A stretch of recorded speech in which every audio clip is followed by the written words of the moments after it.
Ganito, di alam ang gagawin. Hayaan na lang ba na nang magdikta ka? Di alam ko na may mahal ka ng iba. Puso isip mo bang totoo? Maalala mo lang ba pag di ka na mo? Ihintay ng madaling araw, baka sakaling tumawag ka.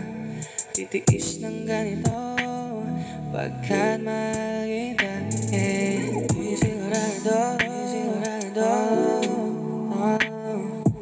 kahit alam ko, di sigurado,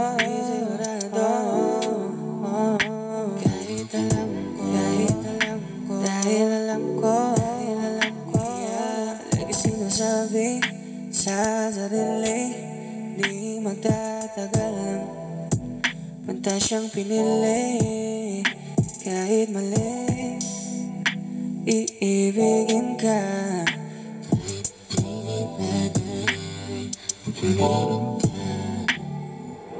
Sinasabi sa sarili, di magtatagal lang.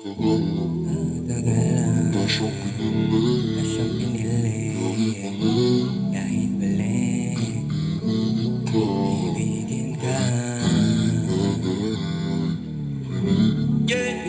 Halos hindi na mali mo.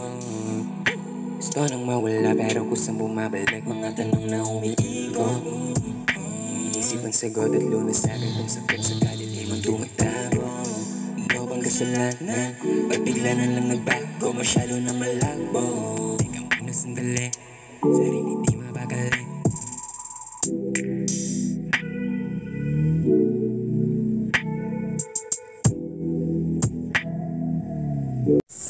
So ayan po, magandang hapon po. Medyo malayo-layo ang aking nilakbay. Siguro umalis pa ako sa bahay ng alauna ng hapon. Nakarating po ako dito alas 3 na ng hapon. So may pinuntahan po tayo dito sa bayan ng I think San Lorenzo na ito. San Lorenzo. Umikot ako ng bayan ng Basud eh.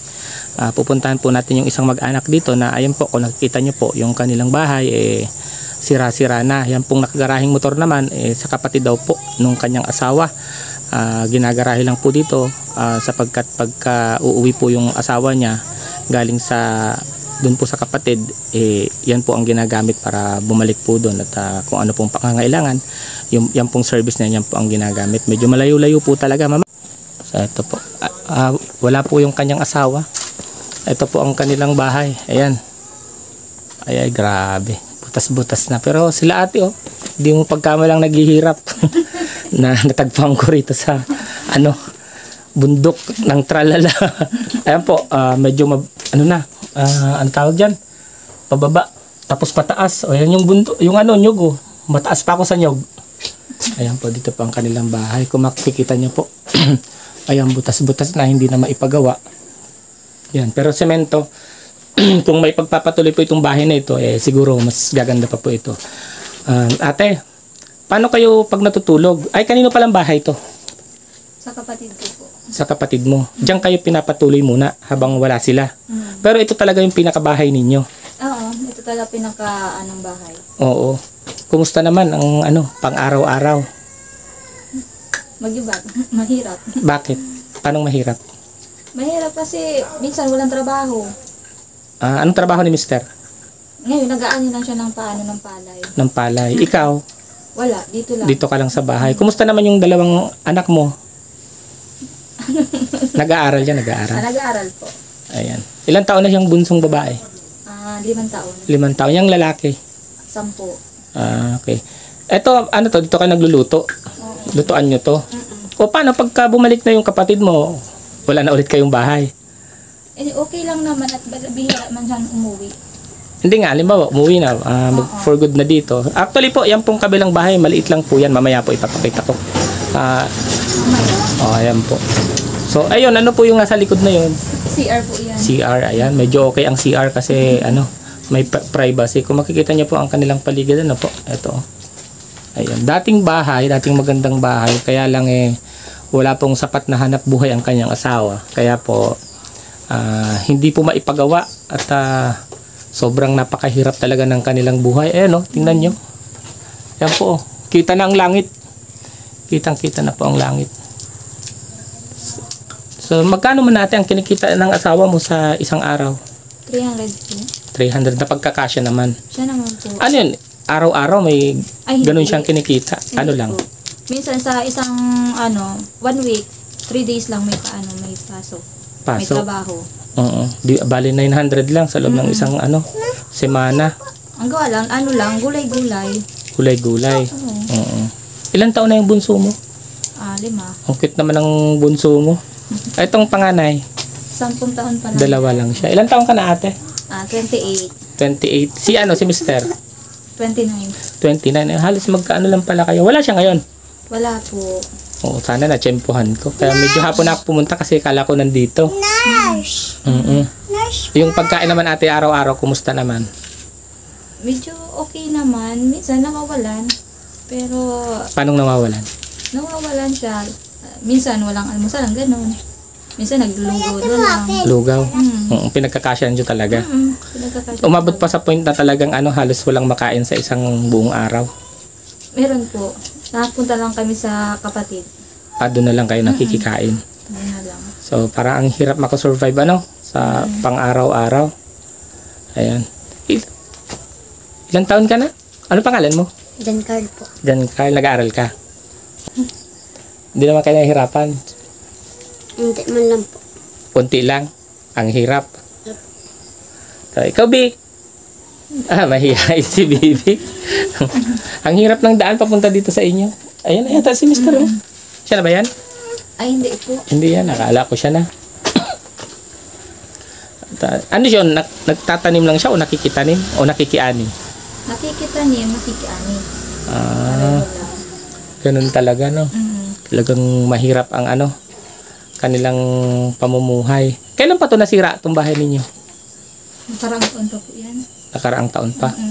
Mga isang taon na mahigit? Ay, wala pa naman. Nung nakaraang lang. December. Mag-iisang taon na. Ba't nasira siya? Sa Baguio. Sa Baguio. Tapos talaga puro anay. Hindi na siya naipagawa. Ayan. Sa isang linggo, pagkano lang palang kinikita niya? Yun lang yun, yung 900 lang. Pinagkakasya ninyo yun. Ito. Tutuan. Ano yung stock na yan? Damit. Mga damit yan. Mga damit. Akala ko bigas. Mga damit, mga kalinga po. Tingnan nyo yung mga damit nandyan sa lagayan ng, lagayan ng arena, no? Isa po. Oo. Ayan. Buti nga. Ito, kaninong anak naman itong makita ko sa likod mo? Pamangkin. Pamangkin. Ayan. Ayan po mga kalingap. Tingnan nyo naman. Lalabas tayo. Yung labas ng bahay. Titingnan natin. Ayan po. Trapal na lang ang harang. Ayan. Sako na lang. Bali, ito pong kabilang bahay. Ayan. Medyo maliit lang din. Ayan. Diyan po muna sila pinatutuloy pansamantala ng kapatid ni Ate Mercy. Ano po? At ito, platuhan. Dito na iwan. Paano pag nung mga hindi pa kayo nakakalipat dyan? Kahit tuluan dito, talagang dito lang kayo nag-i-stay? Daming labahin. Lagi. Kasi puro basa. Puro basa. May nakapunta na dito na ibang yung mga tumutulong, ganyan. Wala naman po. Wala pa. Wala pa. Mga anong oras kaya uwi si mister mo? Ay, mamaya pa yun. Minsan inabot yun ng gabi na. Mga anong oras sa gabi? Mga 6 or 7. Ay siya, mamaya pa. Talagang, Mamaya. anong oras siya umaalis? Nag-alis kanina ay 7. Tingnan nyo mga kalingap. Umalis ng 7, uuwi ng 7. Ang kinita, 300 pesos. Sobrang hirap po talaga ng buhay. Ayan. Meron ako dyang mga dala-dala pala. At bubuksan ko lang. Saglit lang. So ayan. Excuse lang dyan ko na lang. may mga dala-dalahan ako dito. Ayan, binag ko na. At hindi ko madadala pag hindi ko na ibag. Merienda. Pinapay. Bukal.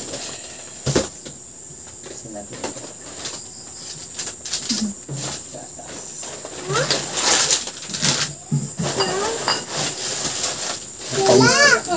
Wag ka na dito. Ay, grabe siya. Wow. Wow, dami. Ito, palaman. Oh, palaman sa tinapay. Naman sa tinapay. Yay! Palaman sa tinapay. Pag-akyaan ang kaligayahan. Simple lang, masayang-masaya na si baby. Ayan, meron pa. Nasa loob ng motor.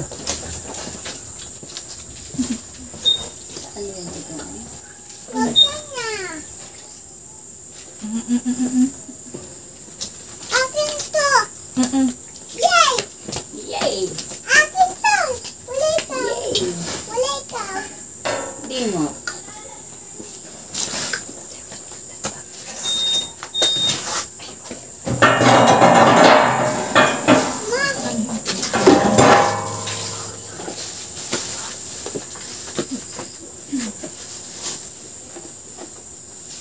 Ay, dumi ka na lang.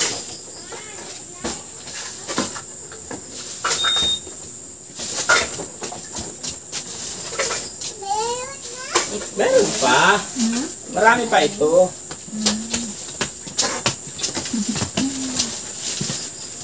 Oh. Mga dilata. Wow! Wow! Wow daw. Marami kang ulam. Salamat. Bibigyan mo si Lola. Maraming ulam si baby. Oh. Dami. Alin yan ang favorite mo? Yan. Ayun ka na. Ito, ayaw mo nito? Maanghang yan, ano? Maanghang. Pangsahog sa gulay. Saglit, meron pa. Pati ko pa ito? Lang. Akin na lang ito. Akin yan! Ito, ulam ko ito. Siyempre, merong mga ulam. May Meron ding bigas. bigas. Ayan, 10 kilo. Oh, may pansain ka na. May pang-ulam. May pang-ulam ka pa. Ayun, marami kang salad si baby. Ayan. Oh, alin dyan ang favorite mo? Ito. Di mo ito favorite? Gutyo mo din ito? Ah, gutyo pala. Butcho ko. Alin dyan ang gutyo mo? O, sige daw. Oh, alin dyan ang gutyo? Alin dyan ang gutyo mo? Turo mo daw ang gutyo. Turo mo yung gutyo mo. Tuloy kanina, hindi na Oh. iniya. Ay, yan na. Alin dyan ang gutyo? Alin dyan ang favorite mo? Turo mo. Turo mo yung favorite mo, dali. Alin dyan yung favorite mo? Wala, dali na. Kuha mo yung favorite mo. O, kunin mo na yung favorite mo. Nahiya. Ah, nahiya ka na. Ang cute niya, oh, mga kalingap. Oh, ang cute ng bata, oh. Ayan. Ano, nag-aaral tong maliit? Baker. Daycare, ayan. Very good. Daycare na siya. Taas, school ko. Saan ang school mo? Taason. Taason. Saan yun? Saan yung mataason na school? Ang cute niya, oh. Ang cute ng baby. Saan yung mataason na school? Classmate ko, Nena. Meron duman. Oo, marunong ka na magbilang. Meron kang bag? Opo. Anong klase ng bag? Anin? Anong gusto mong bag? Papalitan natin yung bag mo? Ano gusto mong bag? Kucho ko, Elsa. Ah, gusto mo yung Elsa na bag? Oh, sige, papalitan natin yung pagbalik ko dito, ha? Ikaw, kuya, anong gusto mong bag? Ha? Anong gusto mong bag? Gusto mo daw. Kahit ano? Pero may bag kang ginagamit. Gusto mo yung bag ko? Iwan ko na. Ayan, oh. Gusto mo yan? Hindi nga, gusto mo yan? Iiwan ko na. Sagot. Gusto mo yan? Ba't di ka nasagot? Ano nga? Tinatanong kita. Gusto mo yung bag na yan? Gusto mo yan? Oh, sige. Saglit lang. Kunin mo daw yung face towel dyan. May face towel ako dyan eh. Dito. Ayan. Yan. Oh. Sa'yo na yan. Kinuha ko lang yung face towel. Oh, may bag na siya. Automatic, may bag na. Oh, si kuya may bag na, ikaw wala pa. Pagbalik ko na lang bibilihan kita yung Elsa. Yun ang gusto mo? Oh, sige, babalik ako dito, bibilihan kita ng Elsa na bag. Ang cute naman ni baby. So ayan po, maraming salamat din po sa nagpahatid po ng tulong sa Three Young Hearts. Ayan. Kay Ma'am Maria Annabel Buban, kay Ma'am Tintin Magdangal. Tama ba ang pinagsasasabi ko? Teka lang. Meron na. Dalawa. Sana yung pangalan nilang tatlo. Ito. So ayan, maraming salamat po kay Ma'am Linlin Magdangal, kay Ma'am Maria Annabel Buban at kay Ma'am Nonesi Quintana sa pagpapadala po ng groceries. Kaya lang napalaban na yung bag ko, ayan, kasi walang binigay ko na kay Kuya. Ayan po. Ganyan. Ganyan. Diyan. Oo. Si Nanay, ano mo si Nanay? Biyanan ko po. Biyanan mo. Medyo mainit. Ngayon ako ininitam kung kailan uulan. So ngayon, uulan po mga kalingap. Ayan, tuluan na naman po dito ngayon. Gabi na. So ayan po. Mamaya. Biglang dumilim ang langit. Pagpunta ko dito mainit. Ngayon madilim na naman po ang langit. Ayan, si Nanay. Nay, alin po ang anak ninyo?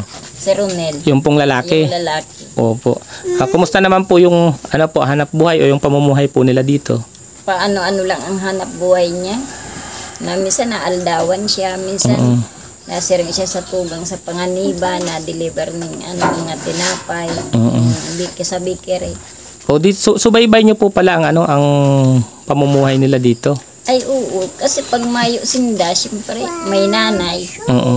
Ikaw po ang natabang para sa inda. Matabang, siyempre. Ngunyan nga ni, nag-aani si Ronel dyan. Sa muya. Ano po ito? Aldawan o tatawan na lang nindo? Tatawan ng paroy. Paroy. Tapos Paroy ang itatao. sinda na po ang mapagiling.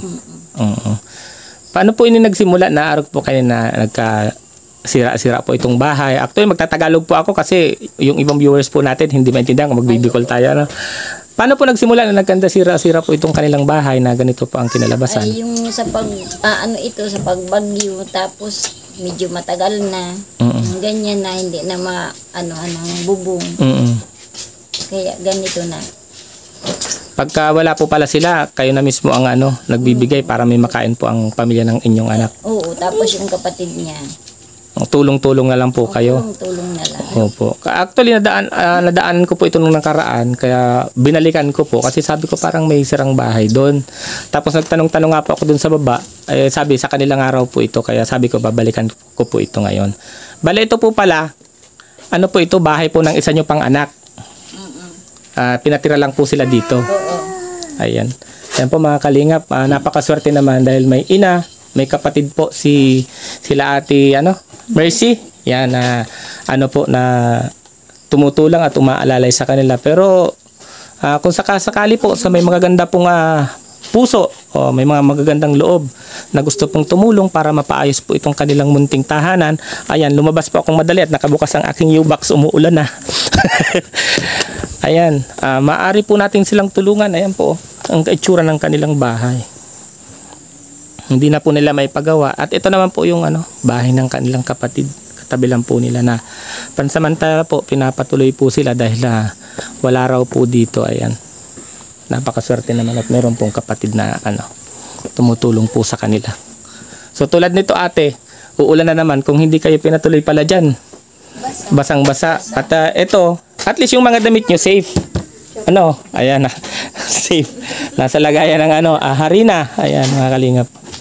Ito ang lutuan nila ate.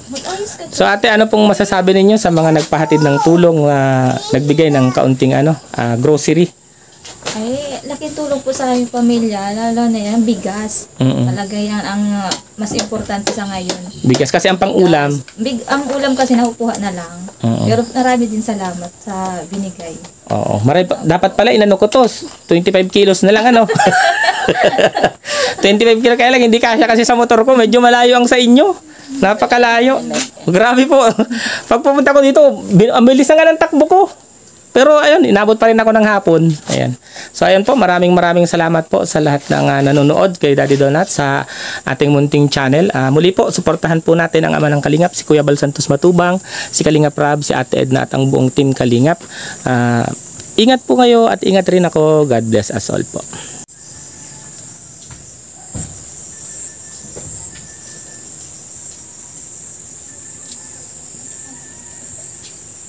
Ayan po, magandang hapon. So galing po tayo doon kala Ate Mercy, yung may bata pong cute na giba-giba po ang bahay. So nadaan po tayo dito at nakita po natin si tatay. Na-vlog na pala po siya ni Kalingap Rab noon. So ngayon po, ipa-follow up po natin siya. Hindi ko po alam na na-vlog siya ni Kalingap Rab. Ngayon ko lang po nalaman na kausap po siya kanina. So titingnan po natin ngayon kung ano na po ang kalagayan ni Tatay Julito Aliboso. Ayan. Ito po ang kanyang bahay. So dinaanan ko na rin po at mabigyan ko po ng konting halaga si tatay. Ano po? Tay, magandang hapon tay. Ayan. Na-vlog ka na po pala nila Kalingap Rab. Opo, sir. Nanggaling na. Kailan pa po yun? Tagal na po, sir. Mga anong taon po? Limot lang po ako, sir, kung anong taon. Pero mga ilang taon na kayo nakakalipas?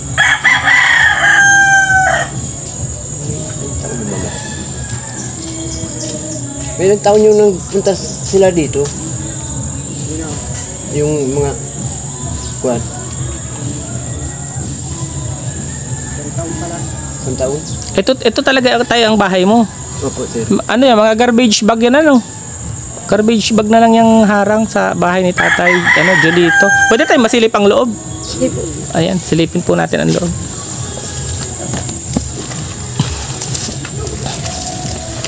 So ayan po. Ito po. Ito wala ka tayo gamit. Wala po. Paano po ang ano mo, ang mga damit mo ayan, mga damit ni Tatay. Ay grabe. Tapos Mga labahan po yan, sir. wala kang pansapin. Tay, Wala naman po. wala ka pong asawa. Wala po. Pero may asawa ka dati. Noon, Noon. Asa na po si Mrs. At noon. wala po. Naandun sa Tuwaka. Naghiwalay na po kayo. Ay, naghiwalay na pala sila tatay. So, ayan. Ito mga kalingap, tingnan nyo. Ito ang bahay ni tatay ngayon. Paano tayo pagka malakas ang ulan? Ay, wala lang ako dito sa kabila. Tulog na lang ako dito sa kabila. Nakikitulog ka na lang dyan. Oo. Ito po pala. Paano tayo ang pangkain mo sa araw-araw? Wala nga po, sir eh. Ayun tayo. Paano tayo ang pagkain mo sa araw-araw? Doon po ako nakain sa kabila. Kung hindi doon, dito. Nakikikain ka na lang? Wala pong hanap. Actually, si tatay po pala, PWD siya. Ayan.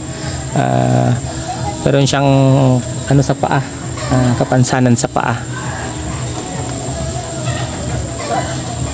Wala tayo kayong hanap buhay na permanente ganon. Wala po. Ayan po mga kalingap po. Ang kalagayan ni tatay. Nadaanan ko lang po siya na na po pala siya ni Kalingap Rab. Napuntahan na daw po siya dito, sabi po ng mga kapitbahay. Nadaanan ko lang po yung kanyang bahay. Kaya ito po, pinakita ko rin po sa inyo. Ayan tay. Tay, hindi na rin tayo ako magtatagal dito at baka abutin ako ng ulan. May natira pa naman sa akin, bigyan kita ng kaunting halaga. Magkano pa ito? Ito tay, 270 na lang tay ang aking natira. Salamat po, sir. Nag-grocery po kasi ako dun sa taas, binigyan ko rin. Ayun tay, kung sakasakali po na may tutulong po sa atin, ano po ang inyong panawagan? Maraming salamat po. Sama na po inyo. Natulungan ako. Ayan po. Grabe po. Kahit ay mapagawa itong bahay mo, okay na sa'yo, kahit simple lang. Pwede naman po. Yung hindi ka matutuluan. Pwede na po. Sige po, tay. Pupunta na rin po ako, tay. Sige po. Ayan po, Salamat ito. po, sir. Opo. Ito po ang bahay ni tatay.